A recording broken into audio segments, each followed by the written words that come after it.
Di bawah kandang kelinci, Edo melihat seekor siput yang sedang berjalan perlahan. Edo pun mengambilnya. Kelinci dan siput sama-sama hewan, tetapi gerakannya kok beda ya. Kelinci bergerak lincah, berlari, dan meloncat. Sedangkan siput bergerak sangat pelan. Mengapa bisa begitu ya? Gumam Edo penasaran. Assalamualaikum warahmatullahi wabarakatuh. Halo anak-anak ibu semuanya, apa kabar? Semoga anak-anak ibu dalam keadaan sehat ya. Hari ini kita akan belajar tema 1, organ gerak hewan dan manusia.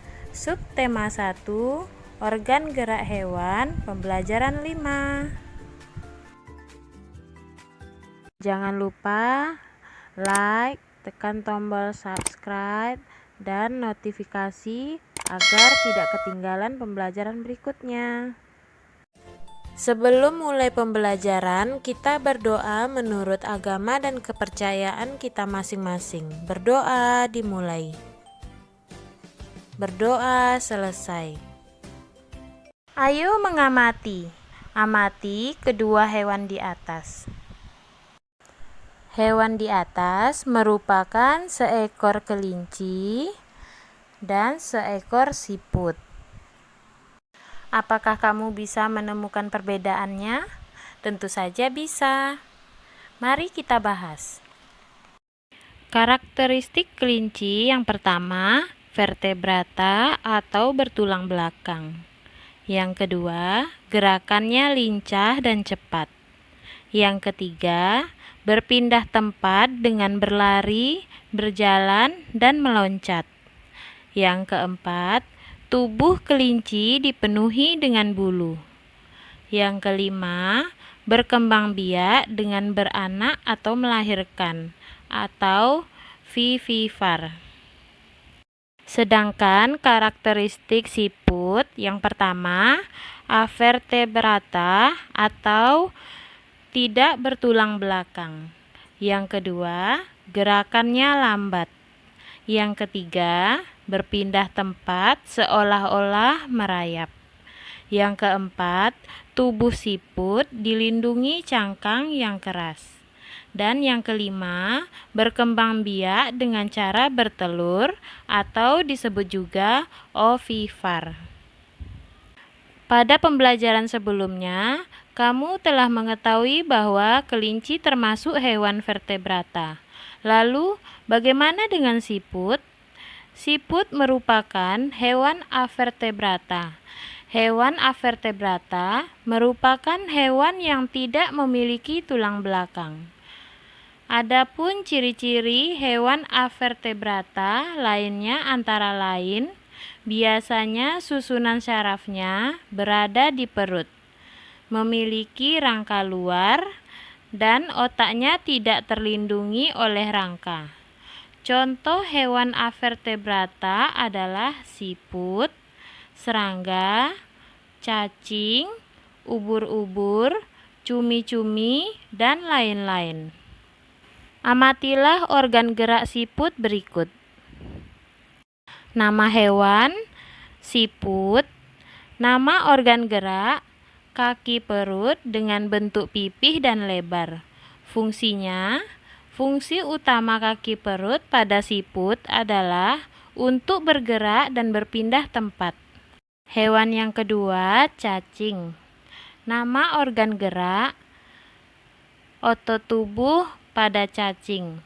Fungsinya, otot tubuh yaitu untuk bergerak dan berpindah tempat dengan cara melata. Yang ketiga, nama hewan ubur-ubur. Nama organ gerak, tentakel. Fungsinya, untuk pergerakan naik dan turun di dalam air. Nah, itulah nama organ gerak hewan dan fungsinya. Ayo membaca. Siput bukanlah hewan lemah. Siput menurut sebagian orang dianggap sebagai hewan yang lamban dan menjijikkan. Bahkan karena gerakannya yang lamban tidak jarang orang membanding-bandingkannya dengan kelinci. Siput juga dianggap menjijikkan karena tubuhnya yang penuh lendir. Sebenarnya, siput memiliki kelebihan dan keistimewaan. Kelebihan dan keistimewaan siput ini merupakan karunia Tuhan yang tidak dimiliki oleh hewan-hewan lain. Apa saja kelebihan dan keistimewaan tersebut? Siput merupakan hewan yang berjasa dalam penguraian serpihan daun-daunan. Kenapa berjasa? Karena siput memakan daun-daunan yang menjadikannya bagian-bagian yang kecil atau serpihan, sehingga mudah untuk diuraikan oleh bakteri pengurai. Jika benda-benda yang besar seperti daun berubah menjadi serpihan dan diuraikan, akan bermanfaat bagi kelestarian lingkungan sekitar siput berada. Hasil penguraian yang diawali oleh siput itu akan berfungsi menjadi pupuk alami sehingga tanah pun menjadi subur. Siput adalah sang pengembara yang mandiri. Meskipun siput berjalan lamban, namun siput memiliki stamina yang sangat bagus. Daerah pengembaraan siput pun sangat luas. Pengembaraan siput dimulai sejak siput menetas. Setelah menetas, siput langsung mandiri. Siput tidak lagi terikat dengan bergantung pada induknya. Siput memiliki pertahanan diri yang baik dalam beradaptasi dengan lingkungan dan mempertahankan diri dari serangan predator.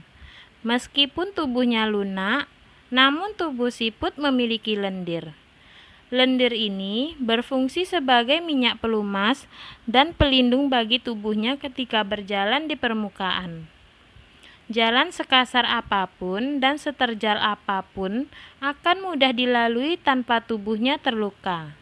Selain itu, siput juga dikaruniai Tuhan dengan cangkang. Cangkang ini berfungsi sebagai rumah yang memberikan kenyamanan dan keamanan bagi tubuhnya. Cangkang juga berfungsi sebagai tempat persembunyian ketika ia terancam oleh lingkungan atau predator. Meski terik panas ataupun hujan, siput tetap hidup nyaman dan aman dengan cangkangnya. Predator pun akan kebingungan untuk memangsa siput karena tubuhnya terlindungi oleh cangkang yang keras. Jadi, siput bukanlah hewan yang lemah. Siput adalah hewan istimewa yang memiliki banyak kelebihan. Siput diciptakan Tuhan dengan kekurangan sekaligus dengan kelebihan. Begitu juga dengan manusia. Diciptakan Tuhan dengan kelebihan dan kekurangan. Oleh karena itu, kamu tidak boleh menyombongkan iri dengan kelebihan yang kamu miliki. Kamu juga jangan minder jika kamu kekurangan. Berdasarkan bacaan di atas, temukan ide pokok dan kalimat pengembang masing-masing paragraf. Paragraf pertama, ide pokoknya yaitu siput menurut sebagian orang dianggap sebagai hewan yang lamban dan menjijikkan. Sedangkan kalimat pengembang, bahkan karena gerakannya yang lamban, tidak jarang orang membanding-bandingkannya dengan kelinci. Siput juga dianggap menjijikkan karena tubuhnya yang penuh lendir. Ide pokok pada paragraf kedua yaitu sebenarnya siput memiliki kelebihan dan keistimewaan. Sedangkan kalimat pengembangnya, kelebihan dan keistimewaan siput ini merupakan karunia Tuhan yang tidak dimiliki oleh hewan-hewan lain. Apa saja kelebihan dan keistimewaan hewan tersebut? Paragraf ketiga, ide pokoknya, siput merupakan hewan yang berjasa dalam mengurai serpihan daun-daunan. Sedangkan kalimat pengembang, Kenapa berjasa?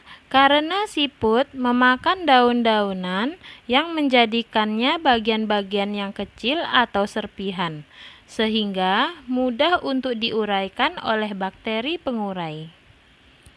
Paragraf keempat, ide pokoknya yaitu siput adalah sang pengembara yang mandiri.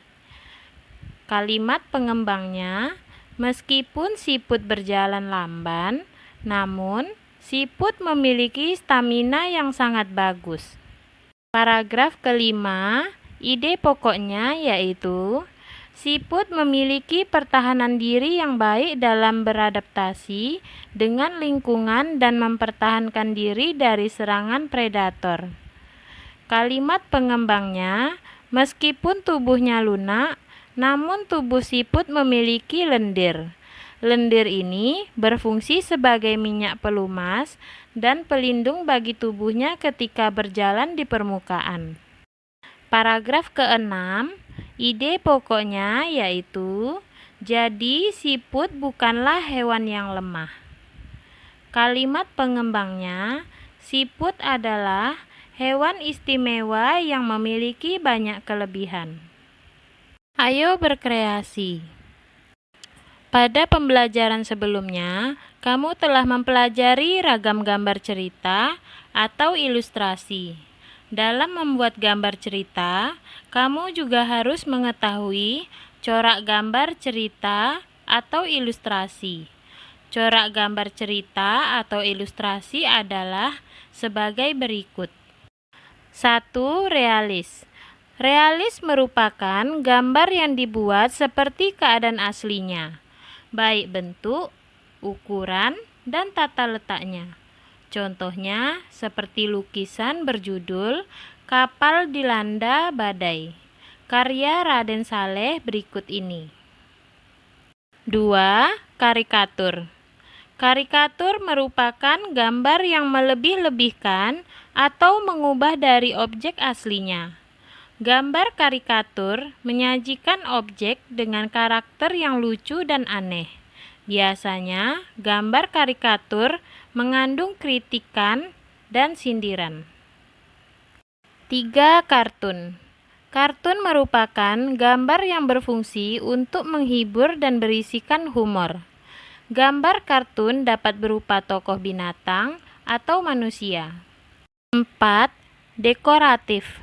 Dekoratif adalah gambar yang disajikan dengan mengubah bentuk objek aslinya, namun tanpa menghilangkan ciri-ciri khasnya. Nah, sampai di sini dulu pembelajaran kita hari ini. Sampai jumpa lagi di pembelajaran berikutnya. Wassalamualaikum warahmatullahi wabarakatuh.